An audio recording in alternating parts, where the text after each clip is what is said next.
Hermano, pues comenzamos. Tiene usted la palabra. Ya estamos transmitiendo.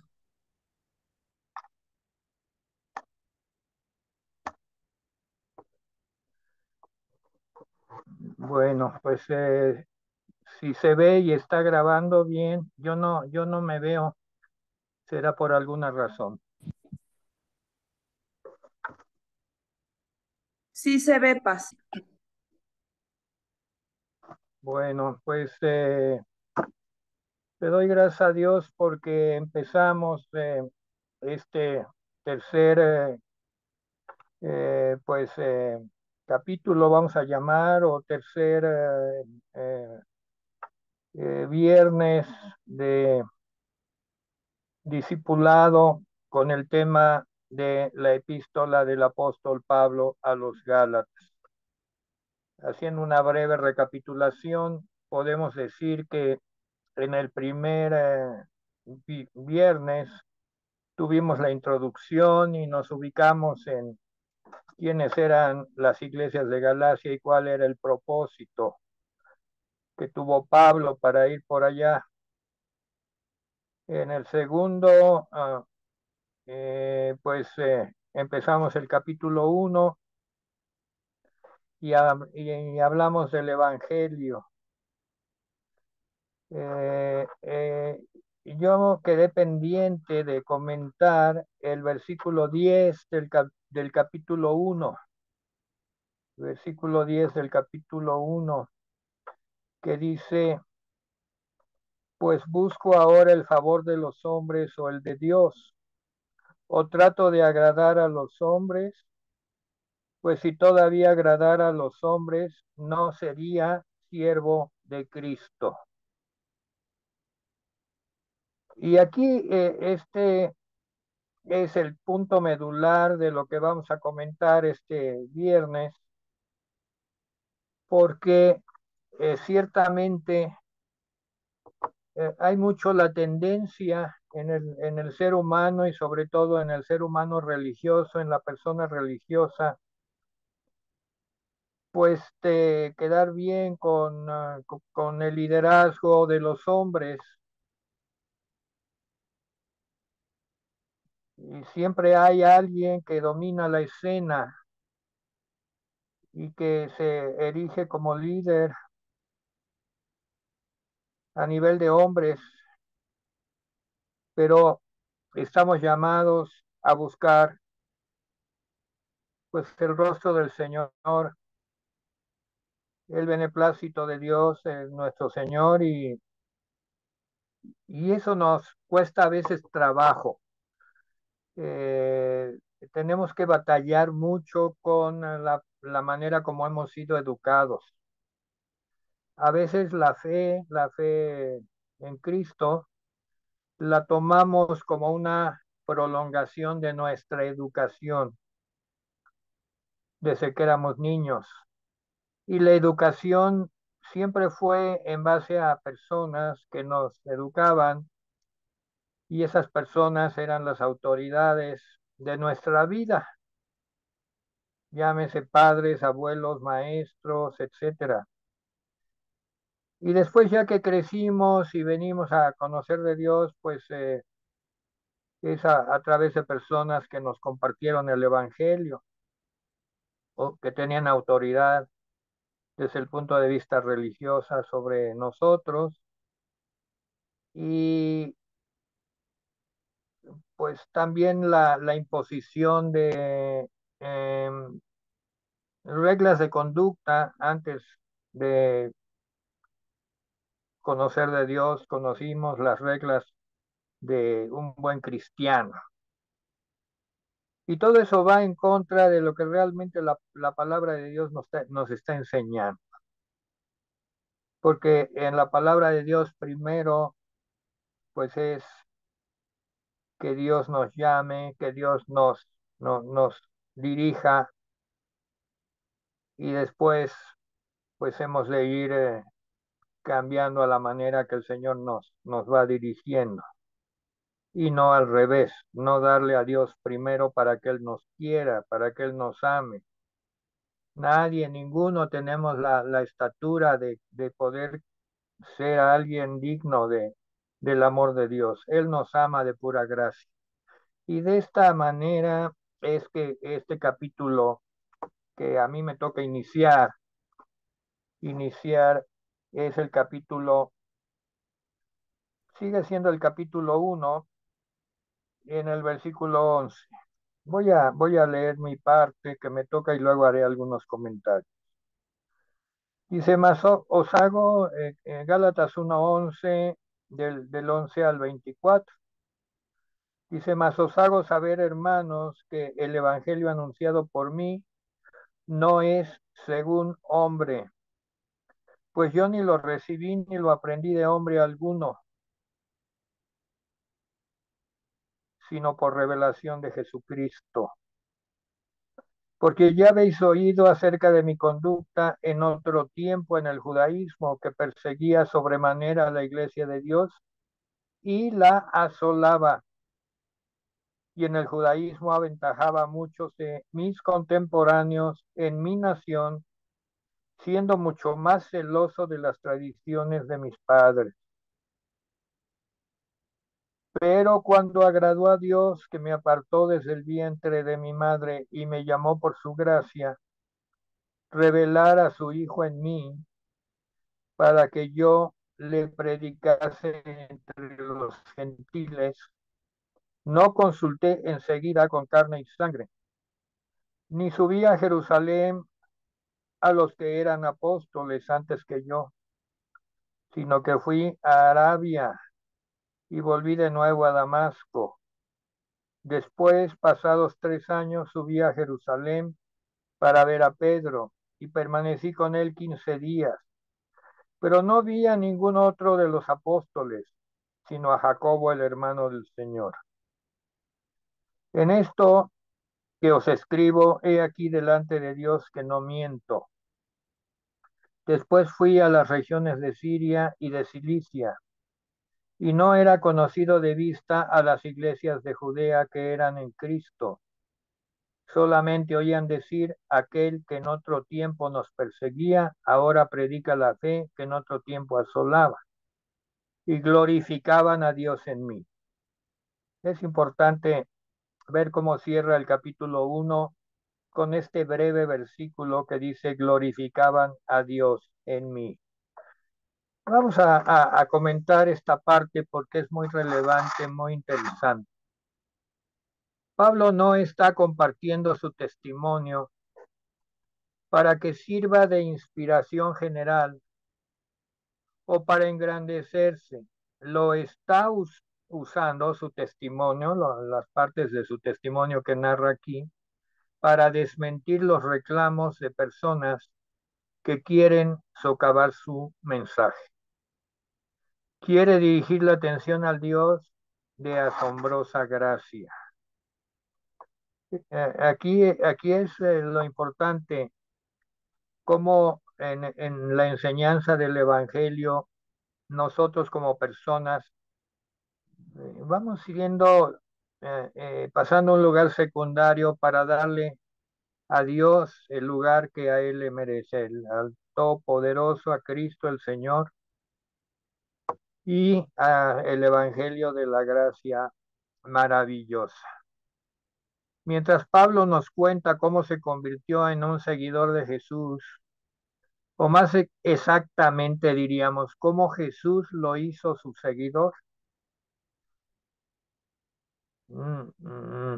Ahí hay un aprendizaje. A veces decimos, yo me convertí en seguidor de Jesús y ponemos al yo me convertí en seguidor de Jesús, en lugar de decir, Jesús me llamó a seguirle.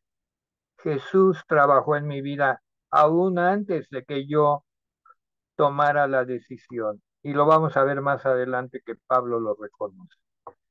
Estamos reaprendiendo, amados hermanos, hermanas, visitas que están accesando a este estudio, reaprendiendo cómo pensar de acuerdo al verdadero evangelio. El verdadero evangelio es Él primero, Él, el Señor. Pablo, por otra parte, desmiente la idea de que él llegó al mensaje del Evangelio a través de su propia reflexión. Porque si él hubiera reconocido eso, daría pauta a aquellos que lo atacaban para que ellos que atacaban a Pablo dijeran, bueno, es que tú no oíste bien, no has llegado a la conclusión correcta, nosotros sí sabemos.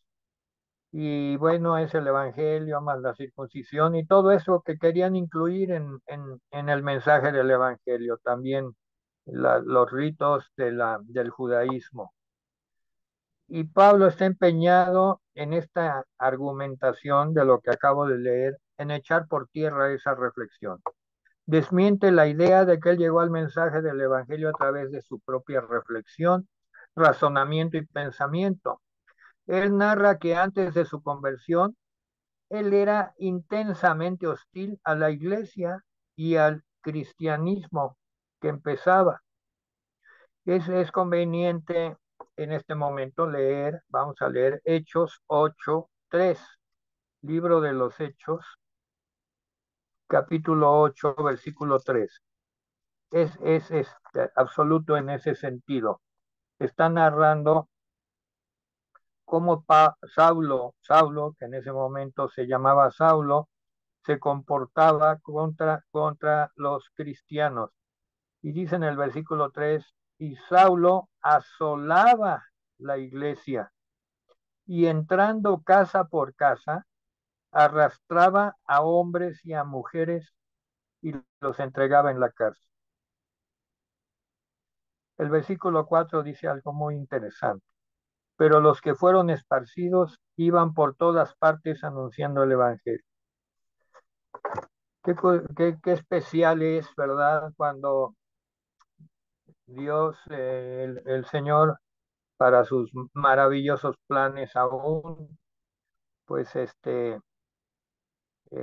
ve esta situación, pero la usa para bien. La usa para bien porque aquellos que eran dispersados, pues iban por todos lados anunciando el evangelio. Así pues, Pablo deja bien establecido que él era hostil, terriblemente hostil a la iglesia, quería destruirla, era su anhelo en ese momento. Así que en realidad el que él haya llegado a conocer el Evangelio no fue resultado de un proceso gradual de reflexión, de discusión o de revisión. Era imposible que el mensaje cristiano de Pablo surgiera de su propia línea de pensamiento, porque más bien era exactamente lo opuesto de sus convicciones y de su forma de proceder en ese momento. Antes de ser cristiano, Pablo se oponía de una forma tan violenta a Cristo que ni siquiera la fe que él veía en los cristianos y la seguridad que observaba en sus creencias cuando él los atacaba y los sacaba y los llevaba a la cárcel, lo conmovían. Él no se conmovía al ver la fe de los cristianos. Cualquier otro como el centurión, ¿verdad? Cuando vio morir a Jesús, la manera como murió, lo estudiamos en el Evangelio de Mateo, un justo hijo de Dios. Pero Pablo no, veía a los cristianos con gran convicción y con gran fe y aún así los arrastraba. Él estaba seguro que estaba cumpliendo su objetivo al perseguirlos. Eh, Esto viene a confirmar que su conversión verdaderamente fue por revelación directa de Cristo. Como nos lo muestra Hechos 9 del 1 al 9, no lo vamos a leer, ya es un texto conocido. Cuando camino de Damasco, Hechos 9 del 1 al 9, Pablo es derribado del caballo, una luz resplandeciente, un gran poder, lo tira al piso oye una voz que dice, Saulo, Saulo, ¿por qué me persigues? Dura cosa te es dar cosas contra el aguijón. Y queda ciego. Y es un mover tremendo. Y después pues lo llevan a Damasco y pues van sucediendo cosas, con lo cual podríamos decir que su experiencia es una evidencia contundente de que su conversión solo fue por revelación directa. Eh, Segundo, Pablo deja sin argumento el reclamo de que su mensaje del Evangelio proviene de otros. O sea, cualquiera podría decir, bueno, alguien evangelizó a Pablo, algún humano, alguno de los discípulos, alguno de los maestros que ya estaban enseñando. Pues no, no fue así. Específicamente, él no consultó a los líderes cristianos, no consulté con nadie, dice el versículo 16 y 17, dice, cuando agradó a Dios, el 15, cuando agradó a Dios que me apartó desde el vientre de mi madre y me llamó por su gracia. Luego vemos este asunto de que lo apartó desde el vientre. Revelar a su Hijo en mí para que yo le predicase entre los gentiles. No consulté enseguida con carne y sangre, ni subí a Jerusalén a los que eran apóstoles antes que yo. Aquí está descartando cualquier intervención humana en su llamado, en su enseñanza del Evangelio. Este asunto tiene más importancia de lo que en un principio podemos pensar. Eh, Indudablemente que la Biblia, pues en la Biblia podemos ver que gran parte del Nuevo Testamento está escrito pues por Pablo. Indudablemente Pablo fue un hombre muy especial que Dios se fijó en él y que incluso estuvo con él en toda su trayectoria como judío creyente, conocedor hasta el detalle de la Torá, del Antiguo Testamento. Era un hombre muy especial y podemos ir armando cómo fue que Dios llegó a él y lo llamó. Así que dice que transcurrieron, dice que no subió a Jerusalén, no platicó con nadie de los que conocía del Evangelio, y más bien dice, se dirigió a Arabia, ¿verdad? Dice, sino que fui a Arabia, versículo 17. Eh, ¿Y qué había en Arabia para que Pablo fuera a Arabia? No era puro desierto, Arabia había ciudades, pero en ninguna parte de Arabia se estaba predicando el Evangelio. Allí no lo pudieron haber discipulado a Pablo. Ciertamente había lugares muy solitarios y pues es indudable que pues necesitaba reflexionar, necesitaba estar solo, necesitaba meditar profundamente en el llamado que le hizo el Señor. Muchas cosas se estaban moviendo en su corazón y dice, no consulté a nadie, ¿verdad? Eh, se dirigió a Arabia. Muestra que su evangelio dado por Dios coincidía y eso viene después. Después dice,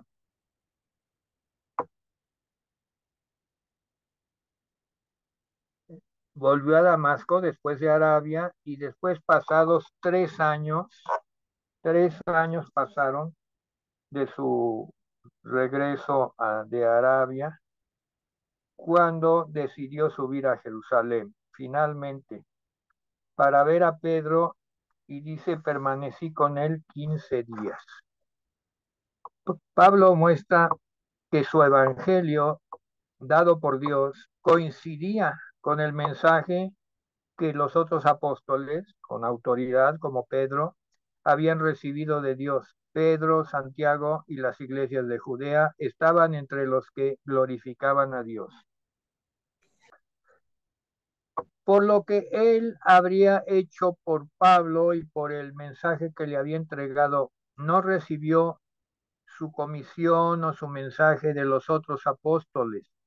Sin embargo, su mensaje y el evangelio que él predicaba coincidía con el que ellos recibieron del Señor resucitado.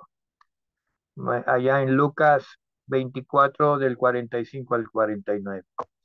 Así que el relato de Pablo excluye reclamos que le podrían haber hecho de que pues copió el evangelio que le enseñaron en Jerusalén, pero que podían atacarlo de que era un evangelio incompleto, bla, bla, bla, pero no fue así, solo fue a Jerusalén a constatar que lo que él había recibido era lo que se estaba predicando en Jerusalén.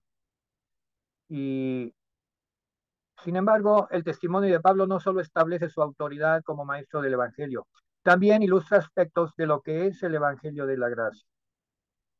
Podemos decir que ya hablamos en el estudio pasado del Evangelio de la gracia, pero esta carta, tanto en su estructura como en su contenido, nos muestra que el Evangelio de la gracia nos sostiene en cada paso que damos de nuestra vida cristiana. Pablo seguirá regresando a él y seguramente nosotros también estaremos regresando a refrescar el Evangelio de la Gracia en nuestra vida, en nuestras oraciones, ya serán diferentes, nuestros pensamientos, la manera de testificar y en nuestra predicación y enseñanza. Algo muy, muy importante es que el verdadero evangelio de la gracia trae paz. Gracia y paz. Aprendimos desde el principio. Gracia y paz. Y solo el que tiene la gracia tiene paz. El que entiende de la gracia tiene paz en su vida. Porque otros evangelios pues traen condenación, traen acusación. Nunca se está pues satisfecho con comportamientos que supuestamente debemos llevar, si estamos fallándole a Dios, esa famosa palabra, le estás fallando a Dios, etcétera. El Evangelio de la Gracia nos da paz y podemos enseñarlo con tranquilidad y con seguridad, con seguridad. Tercero,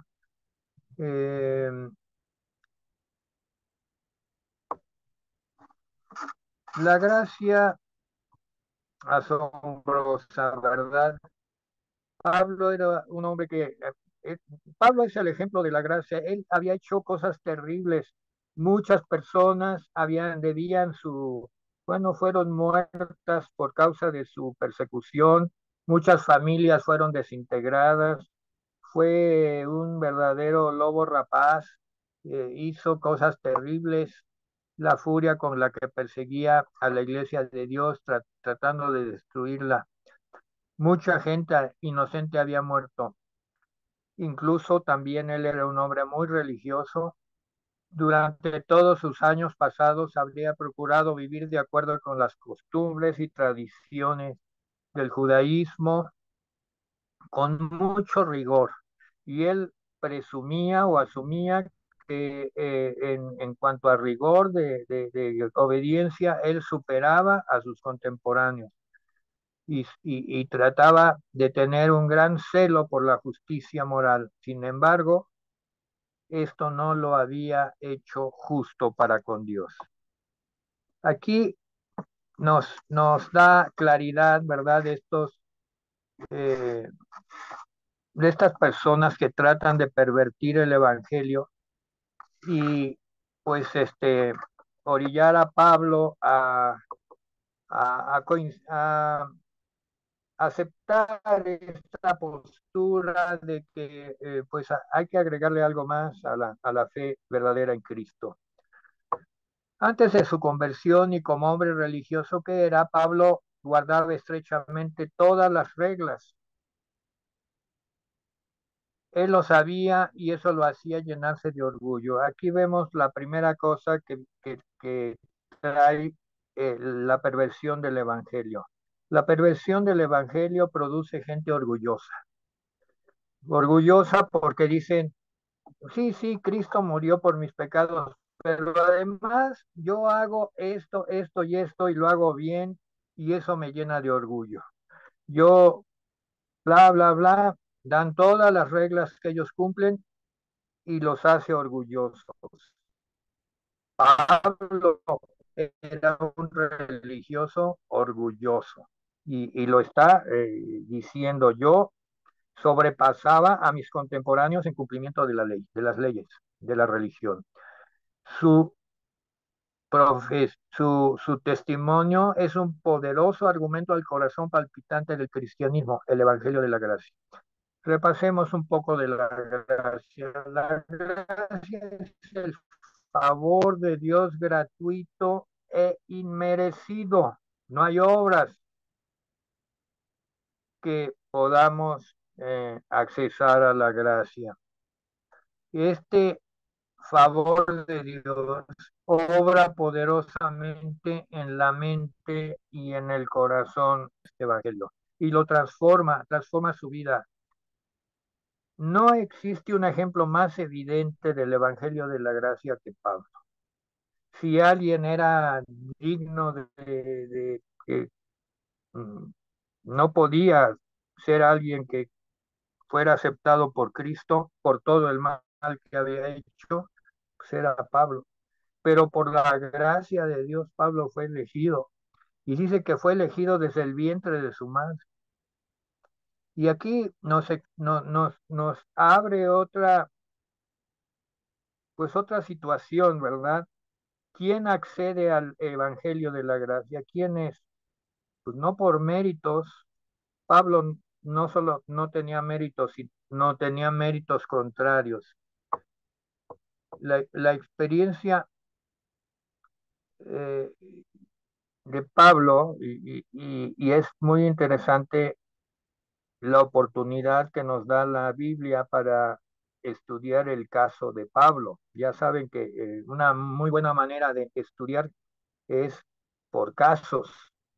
Y aquí tomamos a Pablo como el caso, el caso de Saulo, de Pablo, ¿verdad? La experiencia de Pablo es una prueba indudable de que el Evangelio no es meramente religión, como generalmente se entiende. El Evangelio nos llama a salir de la religión, tanto como salir también de la falta de religión.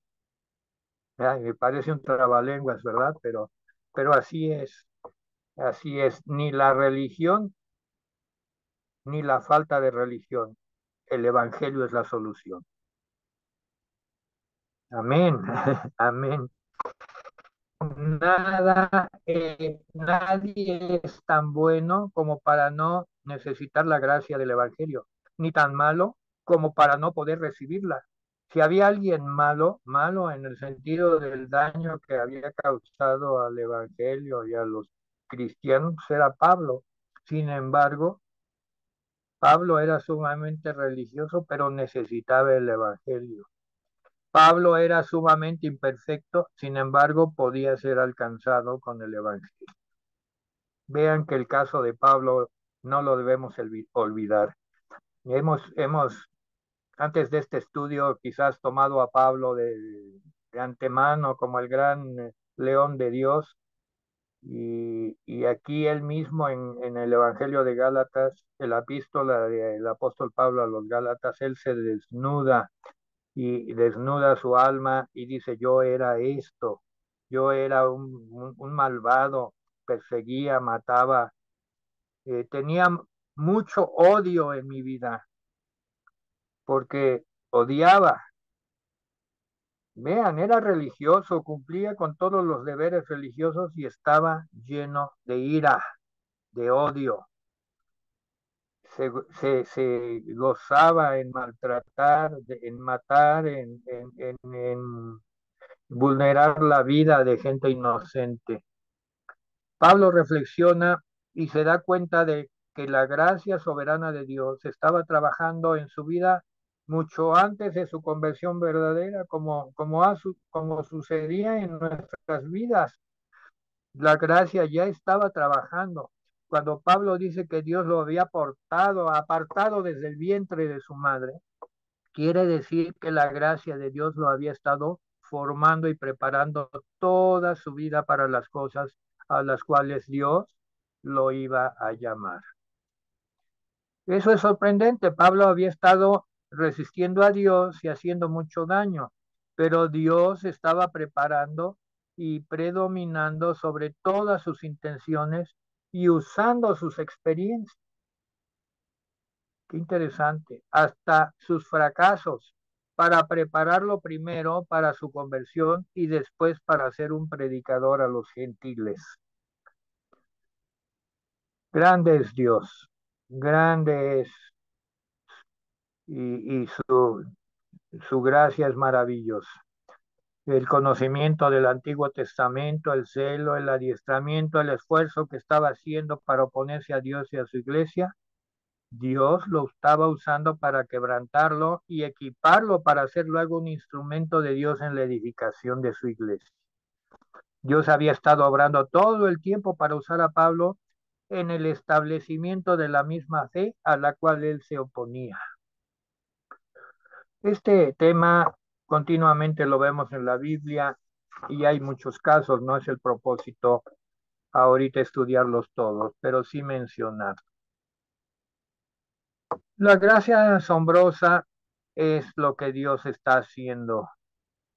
La gracia no termina su obra allí, la gracia ha seguido obrando en y por medio de Pablo.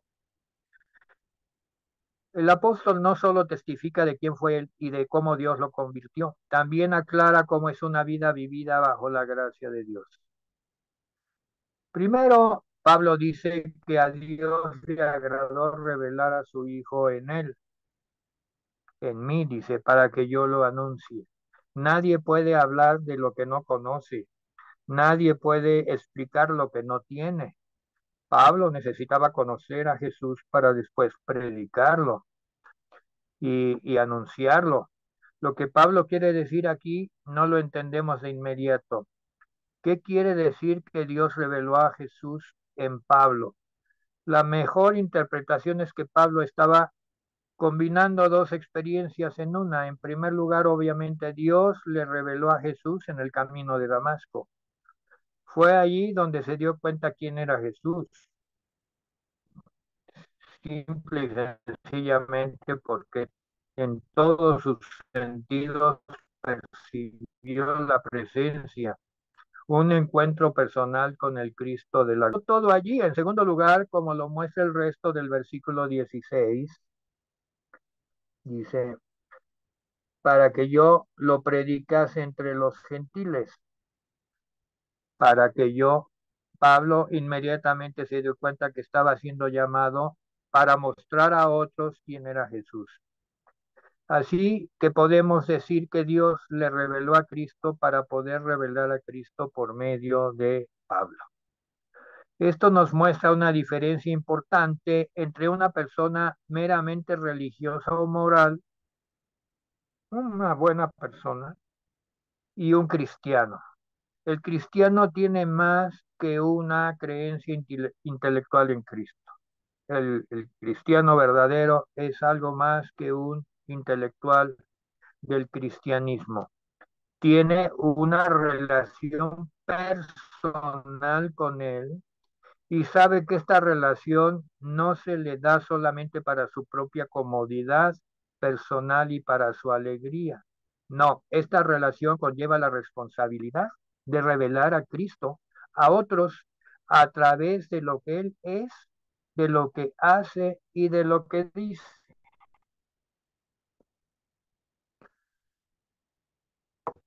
Amén.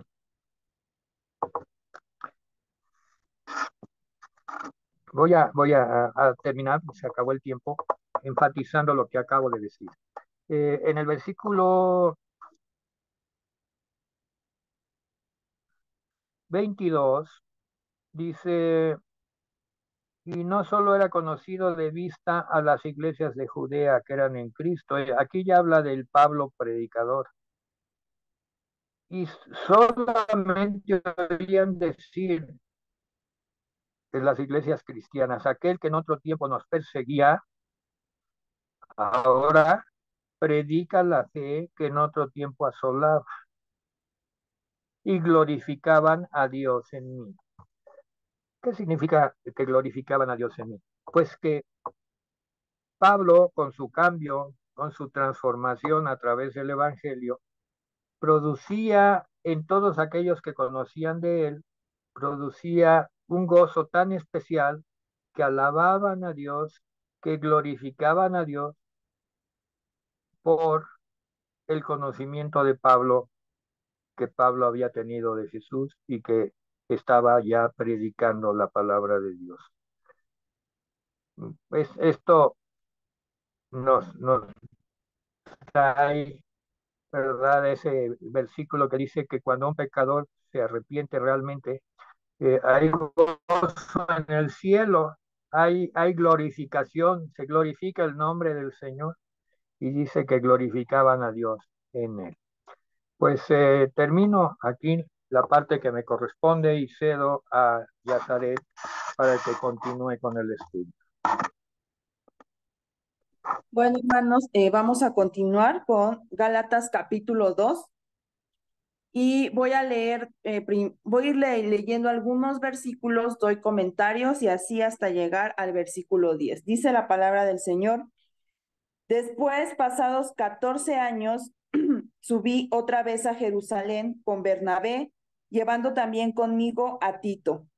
Pero subí según una revelación, y para no correr o haber corrido en vano, expuse en privado a los que tenían cierta reputación el evangelio que predico entre los gentiles. Y ahí me voy a quedar.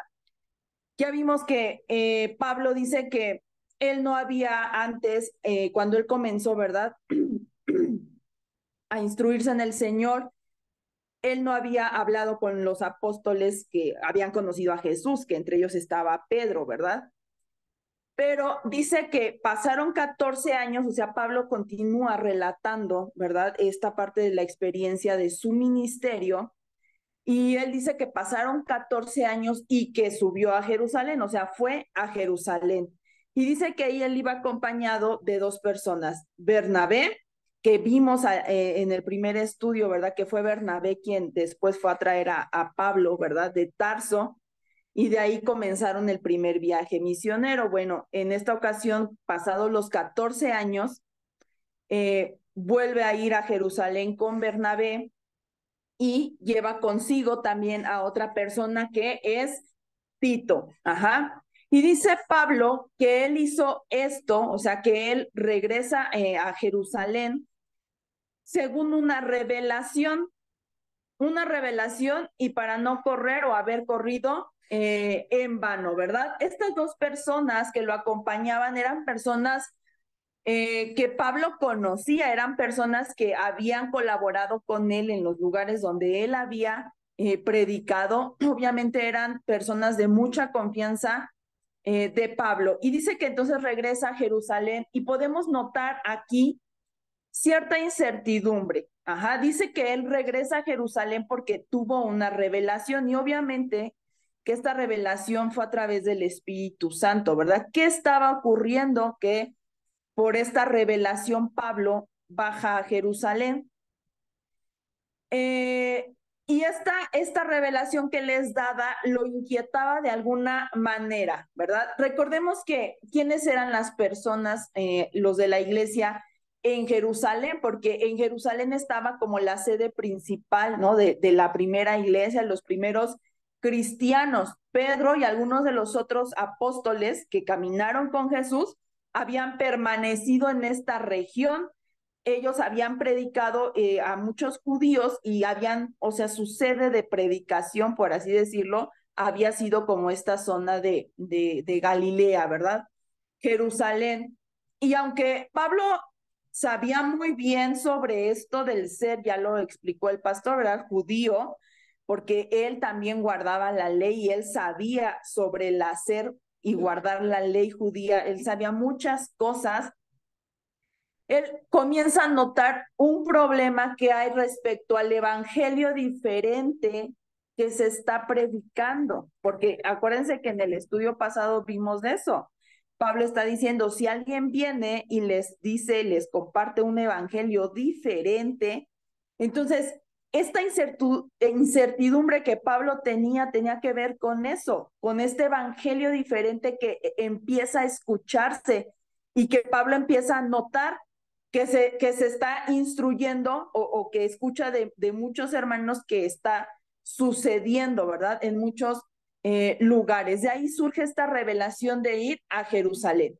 Y dice que él en privado habla esto, en privado con los de Jerusalén, a los que tenían cierta reputación. Podemos ver que quizás se refería a algún líder, ¿verdad? Alguna persona que pues también se encargaba de enseñar el evangelio, pues en Jerusalén.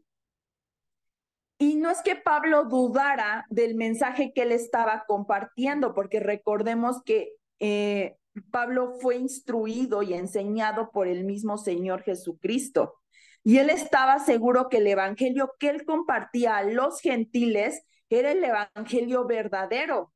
Y entonces esta incertidumbre, ¿verdad? De ir a Jerusalén, él era como, a ver, ¿qué dicen los de Jerusalén?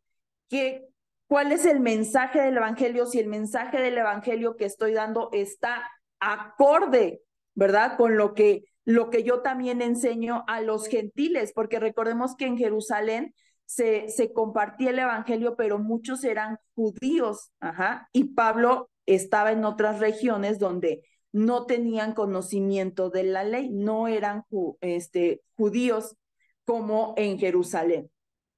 Entonces, Pablo pensó quizá alguno de los mismos apóstoles, pues estaban equivocados, a lo mejor ellos estaban enseñando este evangelio diferente que Pablo nota, ¿verdad? Que se está como dispersando en algunos lugares y dice, y Pablo iba con la intención incluso de que, a ver, voy a ver qué me dicen, ¿no? Acerca de esto y si es necesario, pues voy a corregir. O sea, Pablo iba también con ese temor de quizá si hay algo erróneo, pues a lo mejor va a haber una confrontación y había un peligro en eso y Pablo tenía cierto temor por esa razón.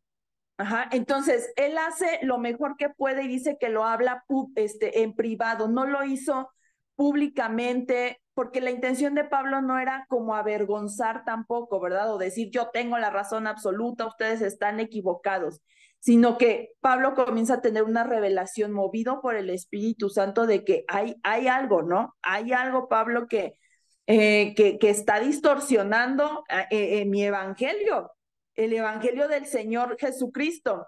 Entonces, Pablo nota aquí un problema, ¿verdad? O sea, él decía, si yo, cuando bajó a Jerusalén, o sea, Pablo pensaba, si este problema de este mensaje diferente, de este evangelio distorsionado, ¿verdad? Se está promoviendo, apoyado por los principales de la iglesia de Jerusalén, hay un gran problema. Hay un gran problema porque va a ocurrir, va a haber una división, va a haber una división y más porque ellos son líderes, son personas reconocidas, algo va a ocurrir, ¿no? Y entonces, pero vemos que la actitud de Pablo, ¿verdad? Cuando va a Jerusalén por esta revelación que tiene, su actitud fue de amor y fue con una gran sensibilidad, ¿verdad? Habría sido quizá fácil para Pablo decir yo tengo la razón y cualquiera que no esté de acuerdo conmigo está equivocado, pero Pablo no lo hace de esta forma, ¿verdad? Él sabía que el tener el evangelio del Señor, por eso es que él comienza diciendo, a mí me instruyó el Señor Jesús. Jesús fue el que a mí me enseñó y el que me ha dado esta labor de predicar su evangelio a los gentiles. Pero Pablo no usa esto para avergonzar, ¿verdad? A los líderes de Jerusalén. Él llega ahí y en privado trata el asunto y dice Pablo una expresión, para no correr o haber corrido en vano. Esto probablemente era ese temor, ¿verdad? De que no de que él estuviera equivocado o que dudara del evangelio que él estaba compartiendo a los gentiles, sino que el temor de esto, hermanos, el temor genuino de Pablo era el daño que esto podría producir. Si los líderes en Jerusalén, las personas de renombre, estaban de acuerdo con esta distorsión, ¿verdad? Y vamos a ver más adelante en qué consistía, en que querían que a los gentiles se hicieran primero judíos y ya eso después los hacía como cristianos. Si eso estaba apoyado, había un peligro de división en la iglesia de Cristo.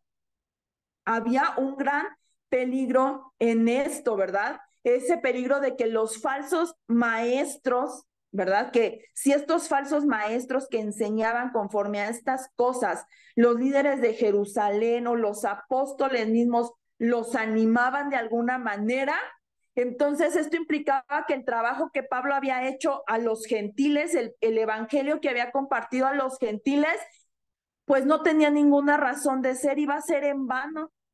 Entonces a Pablo le conmovía esta situación de decir para no correr o haber corrido en vano, ¿verdad? Porque esto iba a implicar un daño al ministerio de Pablo y él dice, y lo malo de esto es que mi ministerio está basado en el evangelio de la gracia que Jesús me enseñó, que lo que Jesús tuvo conmigo es lo que yo enseño a otros. Y si no es así, o sea, ¿qué va a ocurrir? Pablo tenía esta incertidumbre, ¿verdad? Entonces, imaginemos que eh, para Pablo, ¿verdad? Para Pablo, que el hombre que era Pablo como hombre, hablando como hombre, como alguien que estaba muy ocupado en enseñar sobre Jesús, sobre la gracia, una persona tan responsable ante el Señor del mensaje que predicaba, del Evangelio, yo creo que Pablo iba rogándole al Señor que por favor que no sea así, ¿no? Que los líderes en Jerusalén no estén apoyando estas falsas enseñanzas, por favor, Señor. O sea, Pablo estaba seguro que él enseñaba el verdadero evangelio, pero no se iba a poder mantener a las iglesias donde él había compartido esta sana enseñanza, mientras otros enseñaban una cosa diferente, mientras otros lo cambiaran. Ese temor, hermanos, es un temor latente hoy en día o debería serlo en todas las iglesias donde se predica el evangelio. El temor de Pablo no era que un no creyente desacreditara el mensaje que se había predicado, sino que los mismos creyentes lo hubieran cambiado adaptándolo a las perspectivas culturales que ellos tenían como judíos, haciendo con esto un evangelio diferente que deja de ser por gracia, sino que cambia según los prejuicios culturales de quienes lo predican. ¿Se imaginan entonces el dilema de Pablo en este momento, cuando él está escribiendo esto? ¿Cuál era su temor? Si los apóstoles de Jerusalén hubieran estado de acuerdo o tolerado un poquito, aunque sea, lo que otros enseñaban sobre el judaizar a los nuevos cristianos, se hubiera dividido la iglesia muy temprano en dos. Y digo muy temprano, hermanos, porque ocurrió y sigue ocurriendo. Una cosa era que los líderes de Jerusalén dieran su aprobación, ¿verdad? En la conversión de los gentiles, pero Era su visión lo suficientemente grande para ver el Evangelio de Cristo no como un movimiento reformador dentro del judaísmo, sino como las buenas noticias para todo el mundo, y para ver la Iglesia de Cristo como la familia internacional de Dios. Ese es el dilema que Pablo nos narra en estos versículos. Y continúa en el versículo 3 y 4. Mas ni aun Tito, que estaba conmigo, con todo y ser griego, fue obligado a circuncidarse, y esto a pesar de los falsos hermanos introducidos a escondidas, que entraban para espiar nuestra libertad que tenemos en Cristo Jesús para reducirnos a esclavitud. Y aquí Pablo entonces menciona a Tito. Primero él vimos en el pasaje que enseñó el hermano Jorge, que Pablo se pone de un ejemplo de la gracia. Y ahora menciona a Tito, y Tito era otro ejemplo del Evangelio de la Gracia, porque Tito era griego. Y entonces cuando él va a Jerusalén 14 años después y se presenta también con Tito y tratan este asunto, los hermanos en Jerusalén no dijeron, Tito, circuncídate. No, o sea, y dice que eso no ocurrió, ¿verdad? Y esto es porque el Evangelio de la Gracia, hermanos, de nuestro Señor, tiene que ver con quién soy yo en Cristo, y no tiene que ver con las cosas que hago por Él o en nombre de Él. ¿Quién soy en Cristo? Esto para Pablo fue un gran alivio, porque los líderes de Jerusalén estaban de acuerdo con Pablo, ¿no? O sea, eso quiere decir que estaban en un mismo espíritu, en un mismo sentir, afirmando que es solo por la fe en Cristo que se es salvo. Y continúa el versículo 5, dice, a los cuales ni por un momento accedimos a someternos para que la verdad del Evangelio permaneciese con vosotros, pero de los que tenían reputación de ser algo, lo que hayan sido en otro tiempo, nada me importa. Dios no hace acepción de personas. A mí, pues, los de reputación nada nuevo me comunicaron. Antes, por el contrario, como vieron que me había sido encomendado el evangelio de la incircuncisión, como a Pedro el de la circuncisión, pues el que actuó en Pedro para el apostolado de la circuncisión actuó también en mí para con los gentiles.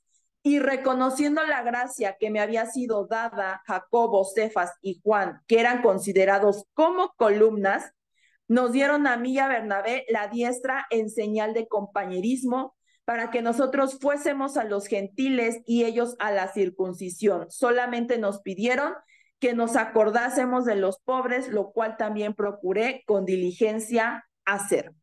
Hermanos, las implicaciones de esta afirmación de la ida a Jerusalén, gracias a Dios, fueron de gran alcance, porque se reafirmó en esta visita, o Pablo reafirmó en esta visita, que el cumplimiento de la ley de Moisés solo fue una sombra de lo que iba a venir.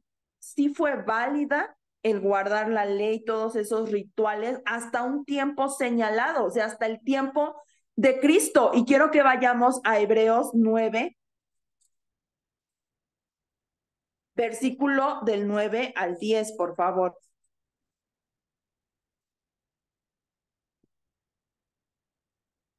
Si alguien lo tiene, lo puede leer.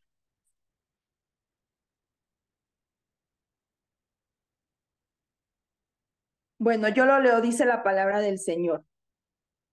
Lo cual es símbolo para el tiempo presente, según el cual se presentan ofrendas y sacrificios que no pueden hacer perfecto en cuanto a la conciencia al que practica ese culto, ya que consiste solo de comidas y bebidas, de diversas abluciones y ordenanzas acerca de la carne, impuestas hasta el tiempo de reformar las cosas. Y voy a continuar hasta el 11. Pero estando ya presente Cristo, sumo sacerdote de los bienes venideros, por el más amplio y más perfecto tabernáculo, no hecho de manos, es decir, no de esta creación, y no por sangre de machos cabríos ni de becerros, sino por su propia sangre, entró una vez para siempre en el lugar santísimo, habiendo obtenido eterna redención, ¿verdad?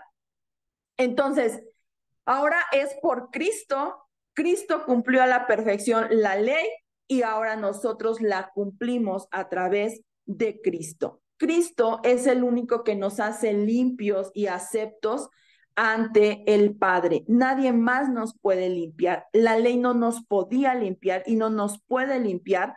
Por lo tanto, hacer rituales y cosas semejantes basadas en el mérito no nos va a limpiar para salvación. Solo es a través de la sangre de Jesucristo. En Cristo, hermanos, es donde somos redimidos, ¿verdad? Tito, entonces, el ejemplo que usa Pablo, así como todo aquel que ha creído en Jesucristo, es un ejemplo de que una persona se vuelve limpia y aceptable solo a través de Jesucristo y no de ninguna acción o ritual o religión o cosas semejantes, ¿verdad? Y vamos a hablar rápidamente un poco del versículo 4 de la libertad que menciona Pablo. Porque esta libertad, ¿verdad? La que dice Pablo, nos querían privar de esa libertad estos falsos hermanos. Esta libertad es una de las implicaciones más reveladoras que se nos enseña en esta carta de los Gálatas. Pablo dice que esos falsos hermanos querían, y dice Pablo, esclavizarnos. Es decir, Pablo se incluye.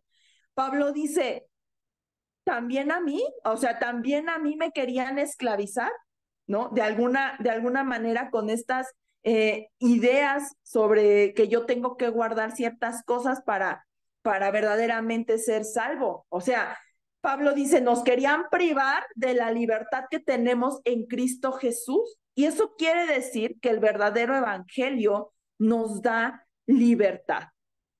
Y eso quiere decir que cualquier mensaje contrario a esto, hermanos, de gánate tu salvación por tus actos, por tus méritos, por cumplir rituales, por un número de asistencias al mes a la iglesia, por número de horas que ores al día, por mayor número de días en ayuno, estas cosas llevan a la esclavitud, no a la libertad que tenemos en Cristo Jesús.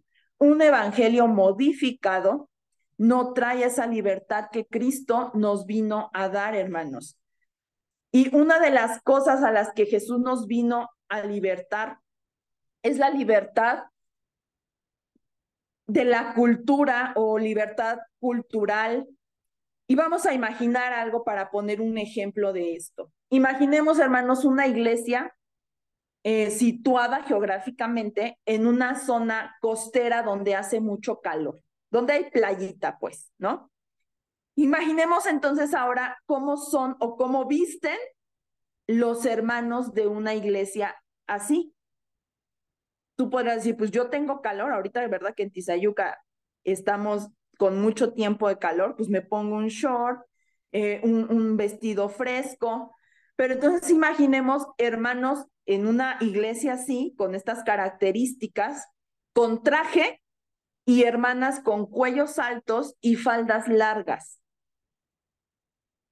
Por una imposición de hombres, hermanos, que imponen estas cosas haciendo creer al creyente que están haciendo un mérito, tienen mayor mérito al soportar el calor en su cuerpo. ¿Por qué? Porque te ves más santo, porque de esa forma tú te distingues además del mundo, de las multitudes de afuera, te ves diferente. Pero eso no precisamente va a hablar de tu distintivo interno que debemos de tener los verdaderos creyentes, el de la obra de Cristo, pero en nuestros corazones. El Señor habló mucho de esto, hermanos, en el Evangelio de Mateo, que ya estudiamos. Él llamaba hipócritas a esta clase de maestros falsos, de líderes, ¿verdad? Que imponían cargas a otros que ni ellos eran capaces de llevar. ¿Y por qué les era más fácil? Porque era más fácil, aunque eran difíciles de llevar, era más fácil cumplir esos méritos que amar a tu enemigo, que perdonar 70 veces 7, como Jesús vino a enseñar. Y esto, hermanos, no quiere decir que los cristianos estamos exentos de la ley moral de Dios. Es decir, claro que no vamos a robar, claro que no podemos mentir, claro que no podemos adulterar, pero no podemos pensar que al no hacer esas cosas, eso nos va a dar salvación. Ese es el peligro, porque la salvación solo lo va a hacer Cristo. Obedecemos esa ley moral, pero no esperando ser salvos, sino que ahora obedecemos en libertad, en la libertad de que verdaderamente hemos sido salvados por nuestro Señor Jesucristo. Es decir, si tú haces actos de obediencia en la libertad de que te sientes agradecido por la obra que ha hecho Cristo en ti, es correcto. Pero si tú haces actos de obediencia esperando que por ello seas salvo, entonces es el motivo incorrecto. Sí, claro que no estamos exentos, hermanos, de esa ley, pero esa ley no nos va a salvar. El hacerla o no hacerla no nos va a traer salvación. Eso solo lo hace Cristo, la fe en Jesucristo. Y bueno, hermanos, yo voy a concluir esta parte con 3 preguntas para meditar. La primera es, ¿has tenido momentos en tu vida en los que has pensado que tu desempeño o cumplimiento cuenta para tu salvación? ¿Qué te hizo pensar de esta manera? Segunda pregunta, ¿cuáles son las actitudes agradables y correctas que tu cultura y tu educación te han enseñado?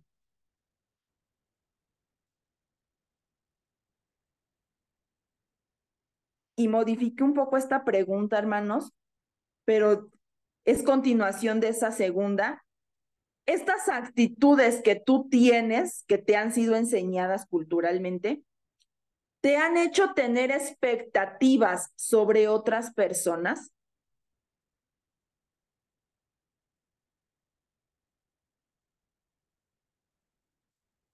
Y tercera pregunta, ¿alguna vez te has sentido culpable o inseguro en tu relación con Dios?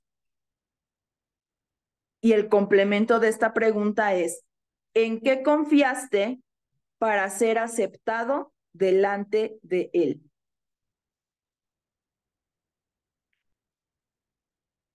Y bueno, hermanos, pues con esto yo concluyo esta parte y vamos a orar para terminar. Bendito Dios, pues gracias, Señor, gracias, mi Dios, por tu palabra, Señor, que en este momento está siendo, Señor, muy instructiva, bendito Dios. Tu palabra tiene ese poder, esa autoridad, Señor, de enderezar nuestros pasos. Tú eres el único que lo puede hacer, Señor, como hemos venido aprendiendo, Señor, en este estudio. Solamente tú eres el que puede corregir nuestras veredas, nuestros pasos, nuestros caminos, Señor, a través del estudio de tu palabra, Señor, a través del conocerte, Señor, cada vez más, bendito Dios. Yo te agradezco, Señor, por esta porción, Señor, esta porción de tu palabra, Señor, que nos habla, Señor, y nos instruye para este tiempo, Señor, porque tu palabra no tiene fecha de caducidad, mi Dios. Tu palabra es vigente, Señor, hasta estos días, bendito Dios. Y te agradezco, Señor, porque tenemos la oportunidad, Señor, de estudiarla, Señor. Gracias, Espíritu Santo, por tu compañía en este estudio. Gracias por tu dirección. Gracias porque tú eres el que pone en cada uno, Señor, de los que tú has llamado el querer como el hacer por tu buena voluntad, bendito Dios. Te pido, Señor, que en esta noche seas tú con cada uno de mis hermanos, Señor, que puedan cada uno de ellos meditar en esta palabra, Señor, a lo largo de la semana, bendito Dios, y llevar a cabo este ejercicio de contestar, Señor, estas preguntas, Señor. En el nombre de Jesús, amén. Pues hermanos, estamos despedidos. Amén. Gracias. Bendiciones. Gracias, Dios bendiga. gracias, pastor. Bendiciones. Bendiciones. Gracias.